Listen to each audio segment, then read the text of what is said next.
Bonjour à toutes et à tous, première tentative de vidéo YouTube publique en tout cas pour moi aujourd'hui. Je vous avoue c'est assez impressionnant mais on va tester. L'idée de cette vidéo aujourd'hui c'est de vous présenter un livre que j'ai aimé, que j'ai terminé la semaine dernière et qui m'a vraiment beaucoup marqué, c'est L'Art de la joie de Goliarda Sapienza. Mais du coup comme c'est ma première tentative de vidéo, je vais commencer par faire une petite intro, expliquer un peu mon projet. Projet c'est un peu un grand mot, on va pas se mentir, mais expliquer un petit peu en tout cas ce qui m'amène ici. Alors par où commencer? En gros, depuis le début de l'année 2019 je pense, je lis énormément. J'ai jamais autant lu dans ma vie que ces temps-ci. Même quand j'étais en prépa, je pense que je lisais pas autant. Et la lecture du coup est devenue vraiment au centre de ma vie, elle me porte énormément, elle m'aide à vivre, mais en même temps du coup elle déborde un peu, si j'ose dire. J'ai envie de partager tout ce que je lis, la solitude de la lecture parfois me pèse un petit peu, et en même temps j'ai pas forcément toujours la force et l'énergie sociale d'aller dans des rencontres littéraires ou des événements comme ça à Paris où on pourrait parler de littérature.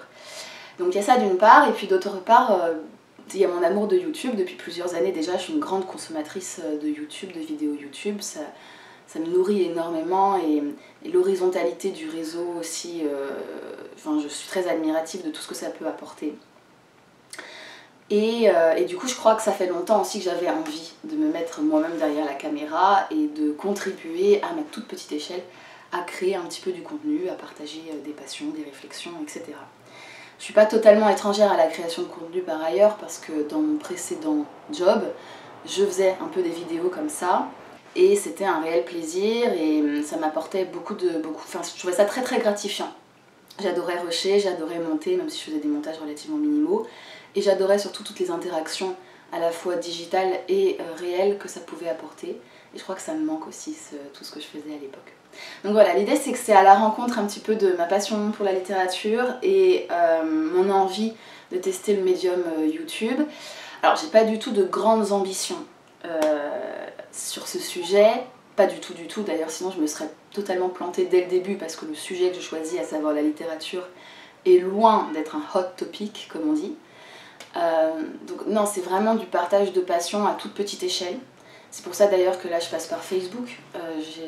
J'ai envie d'atteindre aussi mes proches et mes potes et mes connaissances. Et je veux pas me mettre la pression, donc je commence en me disant je vais tester, je vais faire 2-3 vidéos, je vais les poster sur Facebook pour demander un peu le ressenti autour de moi. Je vais voir si moi-même ça me plaît, si ça me pèse pas trop, parce que y a le travail que ça comporte, même si je veux faire du montage minimal, etc., ça va comporter du travail.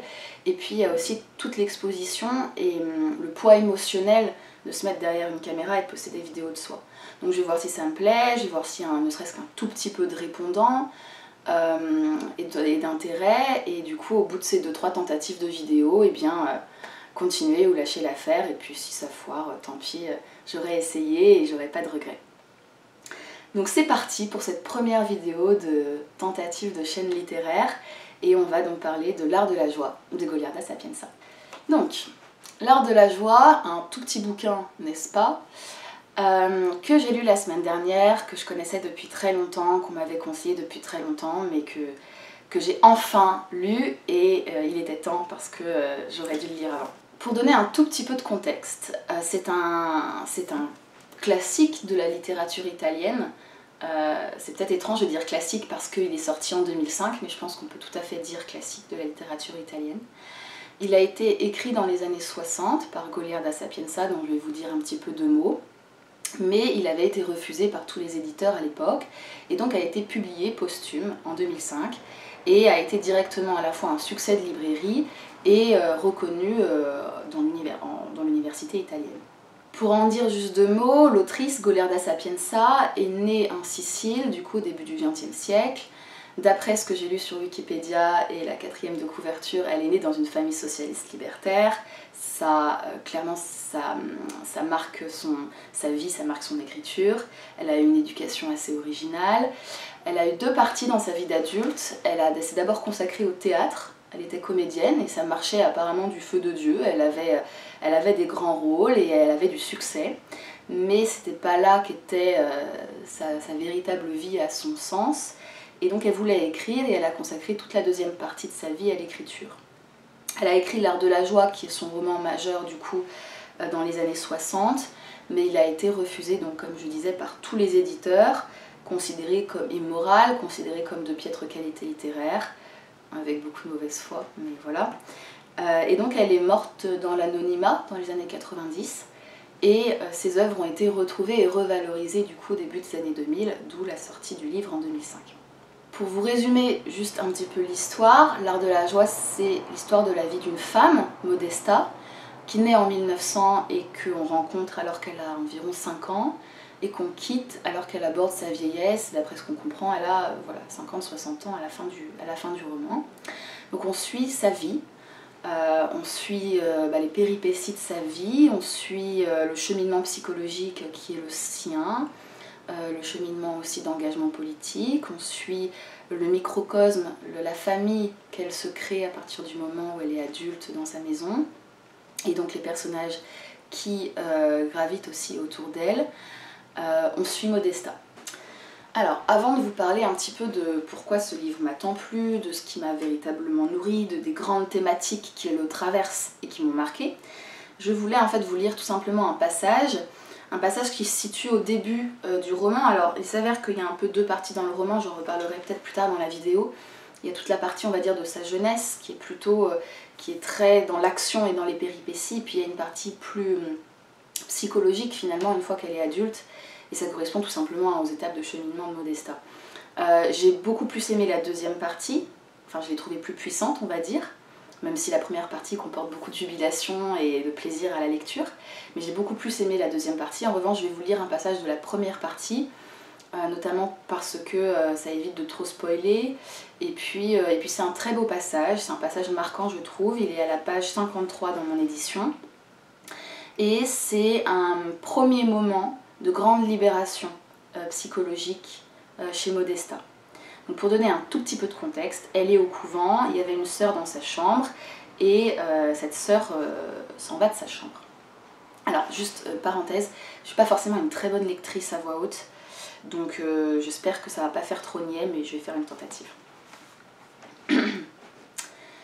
Cette voix étrangère se tut enfin et elle sortit. Je la haïssais désormais. À l'improviste, cette émotion de haine, qu'elle disait être un péché, me cingla d'une joie si forte que je dus serrer les poings et les lèvres pour ne pas me mettre à chanter et à courir. Dès que je me sentis plus calme, je dis timidement à voix basse « Je la hais », pour voir si l'effet se répétait ou si la foudre s'abattait sur ma tête. Il pleuvait dehors. Ma propre voix m'atteignit comme un vent frais qui me libérait la tête et la poitrine de la crainte et de la mélancolie. Comment se pouvait-il que ce mot interdit me donnât tant d'énergie? J'y penserai plus tard, maintenant je n'avais plus qu'à le répéter à voix haute pour qu'il ne m'échappe plus. « Je la hais, je la hais, je la hais », criai-je après m'être assuré que la porte était bien fermée. La cuirasse de mélancolie se détachait par morceaux de mon corps, mon thorax s'élargissait secoué par l'énergie de ce sentiment. Je ne respire plus, enfermée dans cette blouse. Qu'est-ce qui me pèse tant sur la poitrine? M'arrachant blouse et chemise, mes mains trouvèrent ces bandes serrées pour qu'on ne voie pas les seins, qui jusqu'à ce moment avait été pour moi comme une seconde peau. Une peau de douce apparence qui me liait avec sa blancheur rassurante. Je pris des ciseaux et je la coupai en morceaux, il fallait que je respire. Et enfin nue, combien de temps cela faisait-il que je ne sentais pas mon corps nu? Il fallait même garder sa chemise pour prendre un bain. Je retrouve ma chair. Mes seins délivrés jaillissent sous mes paumes, et je me caresse là par terre, et je jouis de mes caresses que ce mot magique avait libérées. La foudre ne tomba nullement sur ma tête, tandis que dehors la pluie continuait à battre contre les vitres de la fenêtre. Mon corps nu, échauffé par le plaisir, la sentais descendre, légère, douce pluie d'avril entre les seins, les hanches ouvertes pour accueillir cette fraîcheur de printemps. J'avais retrouvé mon corps. Durant ces mois d'exil, enfermée dans cette cuirasse de douleur, je ne m'étais plus caressée. Aveuglée par la terreur, j'avais oublié que j'avais des seins, un ventre, des jambes. Et maintenant que j'avais retrouvé l'intensité de mon plaisir, jamais plus je ne m'abandonnerais au renoncement et à l'humiliation qu'elle prêchait si hautement. J'avais ce mot pour combattre, et dans mon exercice de santé, je l'appelais ainsi désormais moi-même, dans la chapelle, le chapelet entre les doigts, je répétais « je hais ». Penchée sur le métier, sous le regard éteint de sœur Angelica, je répétais « je hais ». Le soir avant de dormir, je hais. Ce fut à partir de ce jour-là ma nouvelle prière. On est quand même sur un beau morceau de littérature, je trouve. C'est beau, c'est puissant, c'est juste, et on vit vraiment avec Modesta ce moment de libération très fort. Et je trouve que elle arrive vraiment très très bien à faire ressentir ses émotions et ses sensations corporelles. Ce que je vous propose à présent, c'est de vous parler des gros éléments qui m'ont marqué dans le livre et qui ont fait que j'ai tant aimé la lecture de ce roman, qui continuent de me nourrir, de me faire cheminer. C'est mon point de vue de lectrice très subjective avec tout ce que j'y mets en termes de projection personnelle aussi. J'ai noté là pour le coup 4 grands éléments à vous partager. La première chose, je vais être rapide mais je veux l'évoquer, c'est que Goliarda Sapienza nous propose une représentation d'une femme extrêmement forte, d'une femme queer, bi, et d'une femme libertaire. Et rien que pour ça, je trouve que ça a du sens de lire ce roman. En fait, à chaque fois que je suis confrontée à la représentation de modèles marginaux, si j'ose dire, enfin, par rapport à la société telle qu'elle est, telle qu'elle est aujourd'hui, j'ai vraiment ce sentiment que ça me libère, que ça me permet de vivre, que ça aide en fait. Alors forcément, moi ça me parle en particulier, quoi. Femme bi, femme libertaire, etc. Enfin, je me considère pas comme libertaire, mais je trouve ça inspirant. Mais elle nous propose un modèle, et on manque de modèles qui sortent de la norme, et ça fait extrêmement bien. Ensuite, deuxième élément que je voulais vous partager, et qui m'a beaucoup inspirée et intéressée, c'est les rapports aux autres, et notamment l'amour. La manière dont l'amour... mes cheveux ça va être n'importe quoi, c'est pas grave. Le rapport à l'amour dans le roman. Alors d'abord sur les amours amoureuses de Modesta. Donc Modesta, comme je disais, elle est bi, hein, donc elle va aimer indifféremment des hommes et des femmes au cours de sa vie. Et elle entretient, je trouve, un rapport à l'amour qui est extrêmement libre, si je veux résumer en un mot. De toute façon, le mot liberté peut peut-être résumer un petit peu le roman de manière générale dans toutes ses dimensions. Mais dans le rapport à l'amour, je trouve que c'est particulièrement marquant. Libre dans plusieurs sens. D'abord, Modesta elle-même est libre quand elle aime, je trouve, c'est-à-dire qu'elle se laisse porter par ses amours, elle accueille le sentiment d'amour lorsqu'elle rencontre quelqu'un et qu'elle tombe amoureuse, qu'elle l'aime, et elle vit pleinement ce sentiment, elle se laisse porter par ce sentiment. Et c'est très inspirant, je trouve, à observer. Libre aussi au sens où elle laisse libre la personne qu'elle aime. Elle ne cherche pas à posséder la personne et elle ne fait aucune projection sur cette personne. Elle l'aime en tant qu'il ou elle est. Et pareil, là, c'est extrêmement inspirant et extrêmement sain. J'en discutais avec Aurore là, il y a quelques jours. C'est extrêmement sain pour ses amants et ses amantes. Ça, c'est pour l'amour éros, quoi, pour les amours amoureuses. Ensuite, il y a d'autres formes d'amour qui sont traitées dans le roman et qui sont aussi, je trouve, remarquablement traitées. Notamment les amours filiales, familiales. Modesta se construit une famille autour d'elle, enfin une famille se construit autour de Modesta lorsqu'elle est adulte et installée. Et c'est une famille qui est composée de liens de sang et de liens de... pas de sang, enfin ça veut rien dire mais vous avez compris. Et en fait c'est pas un sujet. Là vraiment on dépasse totalement le côté génétique, lien de sang. Ça me parle, ça me parle à titre personnel, c'est très inspirant. Et il y a un moment en particulier où Jacopo, son fils, découvre que Modesta n'est pas sa génitrice et en est extrêmement perturbé. Et la conversation qui s'ensuit entre Modesta et Jacopo est très puissante, je trouve. Modesta lui donne des pistes de réflexion, des pistes aussi de réconfort extrêmement intéressantes, tout en laissant Jacopo libre de cheminer aussi lui-même, de vivre ses émotions et sa propre réflexion autour de tout ça. Mais c'est très puissant et on a vraiment cette distinction entre mère et génitrice et cette proposition de dépassement du lien de sang et de réflexion autour de tout ça. Puis par ailleurs, là je viens de distinguer pour les besoins de la structure les amours amoureuses et les amours filiales, mais en fait, et c'est là où c'est puissant aussi, c'est que Golerda Sapienza parle sans tabou du fait que toutes les formes d'amour s'entremêlent dans la vie, tout simplement. Et donc à un moment donné, Modesta, elle ressent une forme d'éros pour son fils Prando. Et elle le dit, enfin elle le ressent et elle s'en rend compte et elle se dit « Eh merde, purée, je sens que je vais être jalouse des nanas que dont Prando va tomber amoureuse. Je tombe dans ce fameux travers, ça m'énerve. » Mais voilà, elle s'en rend compte, elle le dit, et c'est juste que les amours s'entremêlent et que c'est pas grave, c'est comme ça. Mais c'est intéressant en tout cas d'en être conscient et de le conscientiser, d'en s'en rendre compte. Alors, troisième sujet que j'ai un peu intitulé dans mes notes, rapport à la société. En fait, c'est plutôt rapport, on va dire, à la politique et à la société. Modesta, une fois adulte, s'installe un peu dans un microcosme qui, par certains aspects, est coupé, protégé, on va dire, protégé de la société. Mais pour autant, c'est pas hermétique du tout et les personnages parlent beaucoup du dehors, on va dire. Je rappelle quand même que Modesta naît en 1900, le personnage naît en 1900, donc on traverse les 2 guerres mondiales, on traverse le fascisme en Italie, on traverse beaucoup de choses, et le livre en parle beaucoup.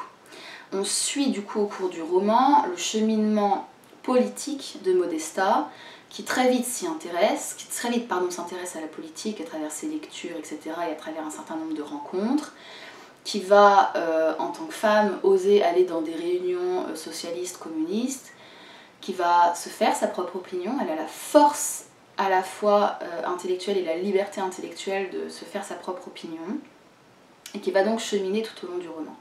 C'est des thématiques qui sont abordées beaucoup aussi entre les personnages de la famille de Modesta dans les dialogues qui constituent une grande partie de la seconde partie du roman. Son cheminement est très intéressant. De toute façon, les cheminements politiques des gens sur toute une vie, je trouve que c'est toujours hyper passionnant et inspirant. Elle fait son cheminement, elle se radicalise et sa pensée devient de plus en plus fine et précise. Et un truc qui marque beaucoup aussi, c'est que les personnages parlent beaucoup du fascisme forcément et sont très perturbés par ça. Mais Modesta, au fur et à mesure, parle aussi beaucoup, au-delà du fascisme institutionnel, du fascisme qui est dans nos têtes, à savoir toutes les oppressions sociales qu'on a intégrées en nous et qui font qu'on se bride. Ça peut être la fausse morale, genre pourquoi on ne pourrait pas vivre des sexualités différentes que l'hétérosexualité par exemple, on fait de mal à personne, qu'est-ce qui se passe? Donc, par exemple, Joyce, une de ses amantes, garde un fascisme dans sa tête au regard de ça, parce qu'elle n'arrive pas à assumer sa bisexualité. Si je reviens sur la question des amours, ça va être posséder l'autre dans l'amour. Enfin, beaucoup de choses où Modesta parle de fascisme dans sa tête, et surtout dans la fin du roman, sa quête personnelle, c'est de dépasser ce fascisme intérieur, intégré. Quatrième thématique, je sais pas si c'est le mot, mais vous voyez quoi, le rapport à la morale, donc du coup, et c'est lié, ça fait une bonne transition avec ce que je disais juste avant, le rapport à la morale dans le livre. Alors, au premier abord, je me disais, on est face à une éthique minimale. Bon, il s'avère que j'ai lu le philosophe Ruben Augien cet été, qui m'a beaucoup marqué et qui parle d'éthique minimale, à savoir, on réduit vraiment la morale ou l'éthique à juste ne pas faire de mal aux autres, et point barre. Bon, je pense que c'est pas tout à fait ça quand même, parce que sans trop spoiler, Modesta fait des choses quand même, surtout au début du roman, qui peuvent quand même être questionnables.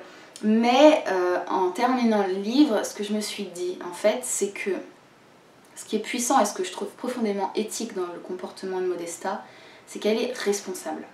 Elle répond de ses actes, en fait. Toujours. Et elle éduque ses enfants aussi dans cette quête de la responsabilité. Tu fais des erreurs, tu fais du mal aux autres, les êtres humains se font du mal, c'est comme ça. Mais si tu réponds de tes actes et que tu essayes de corriger, ne serait-ce qu'en assumant la responsabilité, déjà ça change un petit peu tout, ça change totalement la donne. Et c'est extrêmement puissant, je trouve, chez Modesta, cette capacité qu'elle a à répondre de ses actes. Et moi, ça me parle dans ma quête d'être une meilleure personne, d'être plus sage, etc. Je vais m'entendre, ça va me faire rire. Mais vraiment, plutôt que de chercher à moins faire d'erreurs, déjà je trouve que être capable de cette responsabilité individuelle face à ses propres actions, c'est très fort. Et en fait c'est couplé au fait qu'elle est... Enfin, comment dire, elle répète sans cesse qu'elle est persuadée qu'il y a un déterminisme extrêmement fort qui pèse sur nous, déterminisme social, déterminisme d'éducation, de plein de choses. Et pour le coup je partage totalement avec elle. Mais ça n'empêche pas en fait de répondre de ses actes. Et c'est peut-être du coup la liberté serait le libre arbitre individuel. Ce qui dépasse tous ces déterminismes, ce serait la capacité a posteriori d'assumer ce qu'on a fait. Et franchement, ça continue de me faire réfléchir. Ça peut sembler pas si puissant que ça, mais moi je trouve que c'est très très opérant dans la vie, très concret. Et à travers tous les exemples que le roman nous propose, on se rend compte vraiment de la puissance d'une telle vision. Alors, je voulais juste, avant de terminer la vidéo, faire 2-3 petits points aussi plus, on va dire, purement littéraires ou de forme. Parce que c'est extrêmement, pareil, que j'ai trouvé ça extrêmement intéressant à la lecture.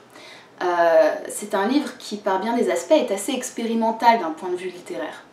En fait, déjà, moi, ce qui m'a marqué dès le tout début, c'est les changements de focalisation. L'autrice se permet de parler du point de vue de Modesta, avec du coup le pronom personnel « je », et d'un coup, de regarder Modesta de loin et en disant « elle ». Genre d'un paragraphe à l'autre, quoi. C'est impressionnant. Et déjà, c'est une forme d'expérimentation qui laisse à penser en tant que lecteur que parfois tu es dans un roman et tu es dans la peau du personnage, et parfois tu prends ce recul qui ressemble du coup plus à une observation psychologique, sociologique. Mais ça, je trouve ça déjà très intéressant. Ensuite, il y a plusieurs expérimentations de formes. Pour donner juste 2 exemples, dans la première partie du roman, il y a un moment donné où il y a un chapitre qui est en fait présenté comme un morceau de journal d'un personnage retrouvé plus tard sur les événements du coup qui constituent le fil narratif. Donc je trouve une expérimentation qui fonctionne très très bien. On se retrouve dans les pensées de ce personnage que d'habitude on ne voit qu'au travers des yeux de Modesta. Et c'est vraiment très intéressant d'un point de vue du lecteur. Pareil, dans la deuxième partie, il y a beaucoup de dialogues. On est dans cette partie plus psychologique et rapport entre les êtres humains. Et donc Goliarda Sapienza propose en fait de prendre les codes du théâtre, donc de présenter les dialogues comme dans une pièce de théâtre, et de les entrecouper de didascalies parfois même. Et ça marche bien, et ce sont des expérimentations d'écriture que je trouve intéressantes, inspirantes et très, très fluides aussi pour le lecteur. Alors, pour conclure et peut-être donner un peu envie de le lire à celles et ceux qui ne l'ont pas lu, déjà si vous avez en ce moment envie d'un roman, qu'on dit un peu page turner, c'est-à-dire auquel on s'accroche très très vite, dès les premières pages, et qui donne envie de se lever la nuit pour le continuer, non j'exagère, mais qui donne envie de lire et qui nous divertit aussi. Vous pouvez y aller les yeux fermés, on s'accroche au roman dès les premières pages, on se met dans la peau de Modesta dès les premières pages, on vit les choses de manière très émotionnelle et c'est une lecture très plaisante. Ensuite, pour toutes les raisons que moi j'ai données, ça m'a donné de l'inspiration pour ma propre vie et c'est un roman qui est super puissant et que donc je conseille pour ça. Et je vais me répéter, tant pis, je me répète, mais ça offre un modèle. Donc c'est vrai que ce roman, je pense, apporte beaucoup de choses à n'importe qui, mais si en plus de ça, vous êtes une femme, que potentiellement vous êtes LGBTI, que vous avez des réflexions politiques qui sont peut-être proches de celles qui traversent ce roman, ça va vous parler. Donc c'est pareil, allez chercher des modèles, je trouve que les modèles font du bien et si vous en avez besoin, ça vous fera du bien. Quelques points, c'est pas vraiment négatif, mais que je remarquerai quand même, et je suis allée un petit peu aussi sur internet pour voir ce que les gens en pensaient. Il y a 3 choses que je voudrais évoquer. Tout d'abord, attention aux toutes premières pages, on est confronté dès l'entrée du roman à une scène de violence sexuelle sur enfant. Si jamais c'est des choses qui vous trigger, qui vous mettent, qui vous font vous sentir très mal, soyez prévenus et voyez du coup si vous vous sentez ou pas le lire. C'est quand même très, très perturbant. Ensuite, j'ai lu aussi sur internet qu'il y avait des gens qui s'ennuyaient lors de la deuxième partie du roman, dont le livre tombait des mains lors de la deuxième partie. C'est vrai qu'il y a une première partie sur toute l'enfance et l'adolescence de Modesta qui est très dans l'action, dans les péripéties, etc. Et une deuxième partie beaucoup plus psychologique. Pour ma part, je trouvais que c'est la deuxième partie qui était la plus intéressante. Pour en avoir discuté avec Aurore, je sais qu'elle le pense aussi. Mais je peux comprendre, quand on a peut-être moins l'habitude de ça, que ça puisse être un peu plus difficile à lire. Moi, je vous conseille de vous accrocher parce que c'est très gratifiant. Cette deuxième partie est très gratifiante. Et enfin, il y a une critique qu'on peut peut-être faire. Mais bon, j'aime tellement le roman que je lui passe, quoi. Mais c'est vrai qu'en gros, sans trop spoiler là encore, on peut lui reprocher un peu le côté, alors avec beaucoup de guillemets, conte de princesse. Au sens où Modesta, qui naît dans une famille très très pauvre, par un certain nombre de péripéties et par son intelligence et une certaine forme de capacité manipulatoire, arrive effectivement au statut et à la fortune d'une princesse. Et ensuite, du coup, toutes les questions matérielles sont évacuées. Et du coup, ça peut être questionnable. En ce sens que ça serait un peu facile, entre guillemets. Moi, je lui passe largement et je trouve que ça sonne quand même relativement juste. Mais je peux comprendre qu'on fasse cette critique au roman. Alors voilà, c'était cette première tentative. Là du coup, comme c'est la première vidéo, je me permets un peu une conclusion au-delà du roman. Donc comme j'ai pas monté, j'ai pas vu mes rushs, etc. Je sais pas trop encore quoi penser de cette tentative.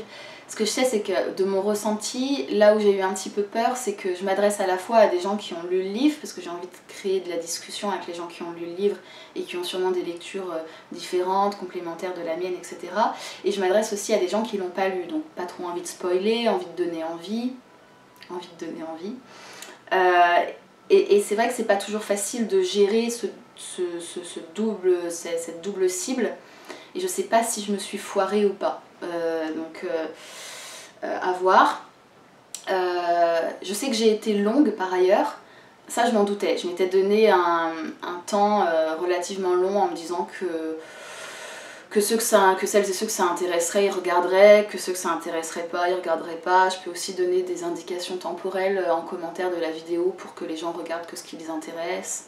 Mais bon, j'avais pas envie de me stresser avec un temps restreint. Voilà, j'avais justement envie de me laisser aller. C'est la meilleure manière pour moi de ne pas être trop stressée face à la caméra finalement. J'ai aimé faire ça en tout cas, ça c'est sûr. Donc à voir si l'exposition ensuite au moment de la publication est tout aussi agréable, on va voir. Mais j'ai bien aimé partager en tout cas ce coup de cœur.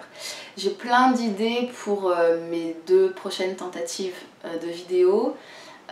Et je sais pas forcément quoi faire.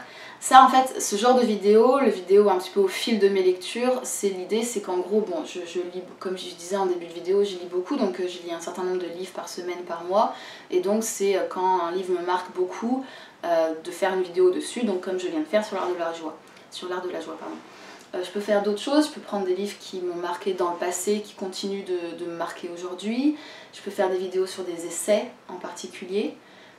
Après je trouve que le risque de faire des vidéos sur des essais, c'est que c'est pas du tout la même manière d'aborder la lecture, donc j'aurais sûrement besoin d'en faire un peu un résumé, de scripter un petit peu, et c'est un peu plus casse-gueule parce que si je dis des conneries, c'est enfin, c'est la peur que j'ai, quoi, la question de la légitimité et tout, qu'il faudrait que je réfléchisse avant de l'aborder. J'aimerais aussi, pourquoi pas, faire des vidéos avec plusieurs bouquins sur une thématique, parce que clairement j'ai des thèmes récurrents, quoi, en tant que lectrice. Je regarde par là parce qu'en fait j'ai une bibliothèque là, hein. Je regarde pas par là parce que tout d'un coup j'ai perdu la caméra. Pour ne donner qu'un exemple, les questions de classe sociale et de changement de classe sociale, c'est un thème qui me parle beaucoup à titre personnel et sur lequel j'ai beaucoup lu à la fois de littérature, de socio, de philo. Donc j'ai tout un corpus que j'aimerais partager, dont j'aimerais parler, donc à voir. Et puis pourquoi pas aussi des vidéos aussi plus de réflexion autour de la lecture, qui ne soient pas sur des livres en particulier. Bon. Bref, il y a plein d'idées, mais je sais pas.